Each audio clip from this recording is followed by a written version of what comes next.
Hello and welcome back to the Without the Bank podcast. Thank you very much for being here. I appreciate it. All right. Today we are going to talk about a subject that I was visiting with a young person about the other day. And she said, Mary Jo, you need to share this with everybody. I doubt that those everybody's are going to be listening, but if you have a family member that feels like they are stuck and they can never get ahead and they do not understand inflation and business owning and all that stuff, you might want to just send them this podcast. And so here's what happened. This young person comes to me and says, Mary Jo, look at what happened to my daycare bill. It went up. How am I supposed to get ahead? I feel like I'm just constantly fighting and I can never ever get ahead. And I said, yep, that's how it's always going to be. And she's like, what? What are you talking about? And now this is an individual that didn't always pay attention to maybe what was going on in the world or finance or whatever, and just really had in their head everything that society has been teaching them, what school and college has been teaching them, right? Very much, oh, the wealthy are bad, yada, yada, yada. And so now that inflation has hit, they have a good job, but now that inflation has hit, some of our younger people are feeling this and they are frustrated, right? Because they can't go to Walmart and even afford to buy groceries, much less do anything else. And so I said, well, as an employee, you always have a glass ceiling. For the most part, there's always going to be a ceiling on your pay. And it is not because your boss doesn't want to share more profit, but it is because your boss also has inflation hitting them. And as an employer, as a business owner, there are ways to take that we have to pay taxes on payroll, right? We have to pay unemployment taxes. We have to make sure we have risk of the business. We have to make sure that the business is going to be able to pay you should there be a slowdown in the economy, like what's happening at the moment of this recording. So now I, as a business owner, have to make sure I have enough money. So I can't just be handing out raises when the economy has slowed, because now I have to be prepared for this massive downturn. This inflation that all of my products, all of my goods have increased as well. And so let's think about Walmart or Target or a brick and mortar type store. Rent may have gone up. Property taxes may have gone up. You have your unemployment and your employment taxes. You have water bills that have gone up. You have electricity bills that have gone up. In order to keep the business going, you too were hit with inflation. So as an employee, you come in and say, well, why am I not getting ahead? Because sadly, when Nabisco, and I always use Oreos as an example, when Nabisco decides that it's going to cost them more to produce that Oreo, they sell it for more to Walmart. Walmart does not take that hit. They pass that down to you, the consumer. Because let's just stop for an example and say that Walmart takes the hit on all these Oreos. What then happens to Walmart? They can't give raises. They can't keep the store as clean. They can't hire as many people. They still have electricity to pay. Their profit margin is narrower. Maybe they don't have as much money to keep as reserves. Okay. And a lot of you are thinking, oh, Walmart has a whole bunch of money. Okay. What does Walmart do with that money? They open more stores to make it convenient for people in other areas to shop and even get those discounted items that they may not get at a different store. Walmart can buy in bulk and do that. What if this is your grocery store? Your local grocery store can't take that hit, right? Because it affects everything down the line. And so if you want to have a store to go into, those stores have to be able to make a profit to keep the light on. They have to have a reserve. A good business is not working on a week-to-week income versus expenses. A good business will have 1 to 2 years of money sitting there as a reserve so that they don't have to file bankruptcy the week that it's slow. They're not operating in the red. Can you imagine if businesses operated like that? People's paychecks would bounce every other week. They wouldn't even have money to get paid. Myself as a business owner, I always have at least a year's worth of income. So I know that if I have to tighten the purse straps, I can do that and still pay my employees. We're always having to worry about what if and plan B. And employees get to punch a clock. And at 5 o'clock, if that's your time up, you're done. If you're working shift work after your 12-hour shift, you get to go home and not worry about it. Managers don't get that option. Employers don't get that option. Business owners are working 24/7 in their little brains. And so is there going to be more compensation for them? Absolutely 100%. But the employer, the person at the bottom, unfortunately, is taking the bigger hit. Even I take the hit when I go to, as a business owner, I'm going to go to Walmart. I take the hit. Yesterday, I went to Office Depot, had to buy labels to send our books out. Holy macaroni. Did labels go up in price? Right? Because it's getting passed down to me. The Avery Label Company does not say, oh, Mary Jo, I'm so sorry. I'm going to take that hit so we can keep small businesses in business. No, that's going to get passed down to me. And ironically, on that particular scenario, I do take a hit because I've not increased the cost of my book. But at some point, that's already crossed my mind. Geez, I might have to increase the cost of my book because I have to pay for them to be printed. I have to pay for them to be shipped out. I have an extra employee that just does that. And so those things, we have to think about all of that. And as an employee, a lot of times we don't think that way. We don't know what the cost is. And I remember the first assistant I ever had, she said to me, I gave her a bonus one year, and a very nice bonus at that. And she said, oh, that's it? Oh, that's it? What do you mean that's it? Well, I thought it would be more.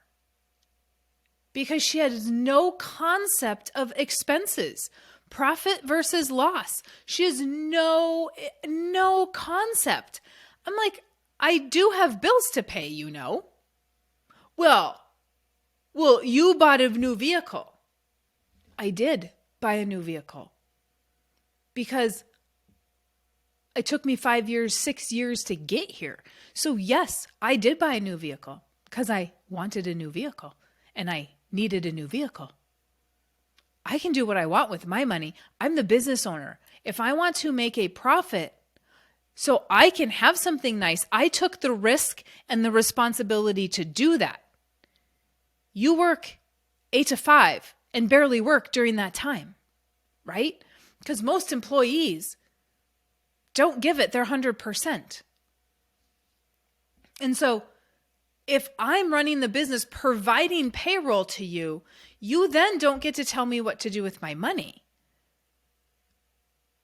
But I have to have the money. I have to have the reserves. So yes, that is it. Because as an employee, please understand, there are bills. There is electricity, there are taxes, there are attorney fees because contracts need to be set up. All of these things that happen behind the scenes that we're not seeing. But unfortunately,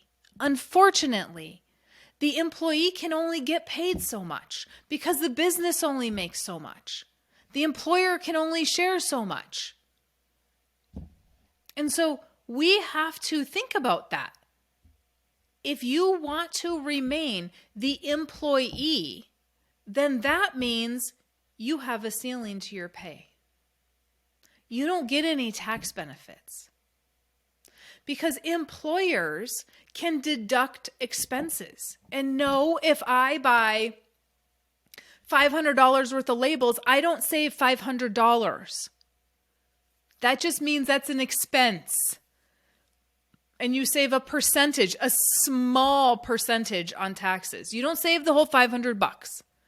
So if you want to deduct mileage, if you want to deduct your cell phone, if you want to deduct your Hulu account and your eating out and some travel, if you want to have some of those deductions and not pay as much in taxes, then you need to be a business owner to do that. And I frankly don't care if it's a multi-level marketing business.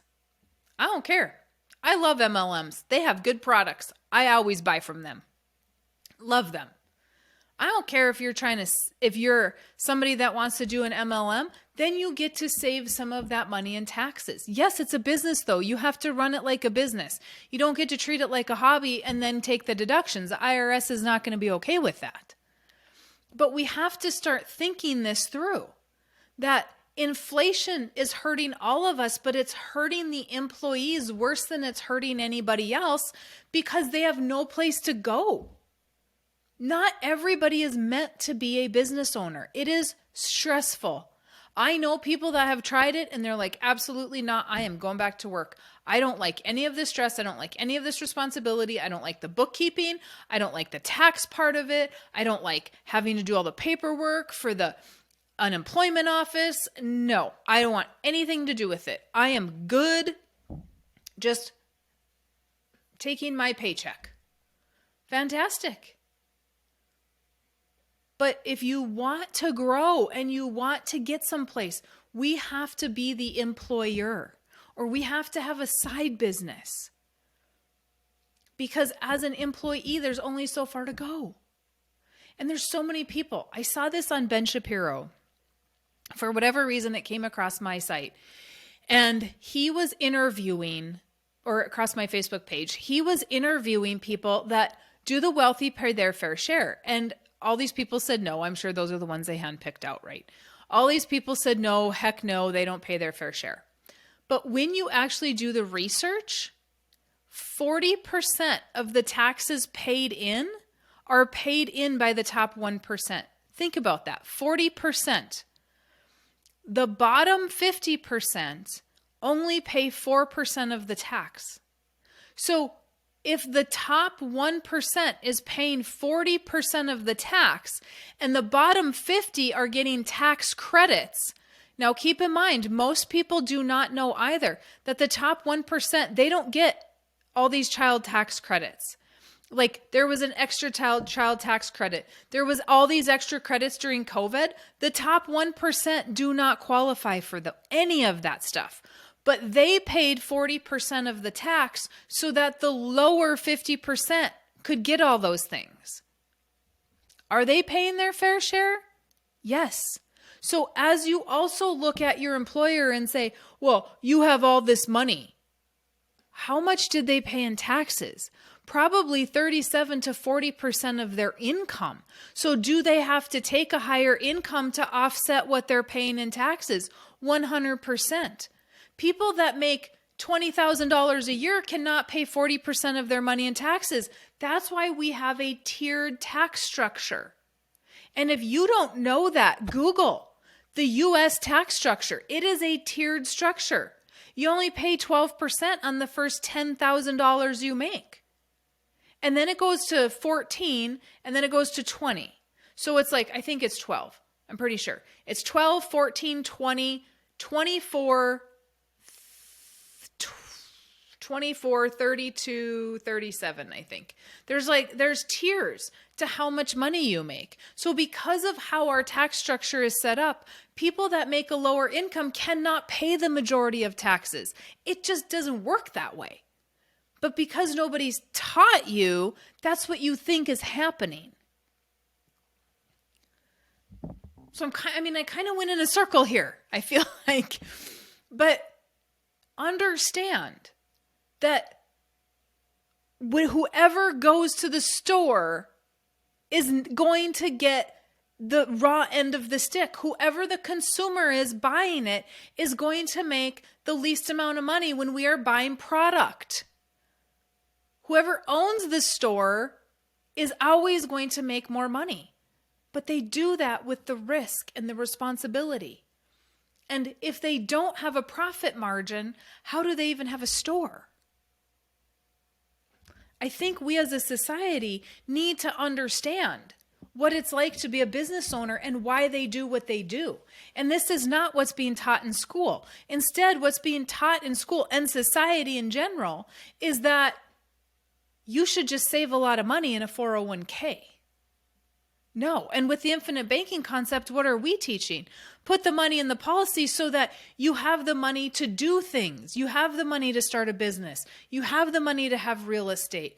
You have all these things. As Robert Kiyosaki says, the tax code favors those who provide jobs. Because if we didn't have people providing jobs, we wouldn't have a society able to buy anything. Okay. I hope that helped. I hope that clears some things up. That helped with the individual that I was talking to. She was like, oh my gosh, I need to go back, get my graduate degree so I can start a business. I can open an office. Yes, 100%. If that's what you need to do to have your own business in the field that you want, then absolutely 100%, because we're never going to get anywhere if we stay where we're at. We'll have a ceiling. Doesn't mean we're not going to get anywhere, but we're going to have a ceiling. All right, guys. As always, let me know if there is anything that you need. Mary Jo at withoutthebank.com. Per my last podcast, we still have the sale going on with the Farming Without the Bank book, Life Without the Bank, and Become Your Own Banker by R. Nelson Nash. If you buy all three of these, it's a $10 discount and you get both of my audiobooks for free. That's like a $50 savings. So go and grab it now. If you want it by Christmas, chances are the post office is not going to get it there by Christmas. We will get it out within 24 hours of you ordering, but I am telling you, I cannot promise you what's going on with the post office. We have had lots and lots of issues. So let me know if you need anything, Mary Jo at withoutthebank.com. Otherwise, we'll see you in the next podcast.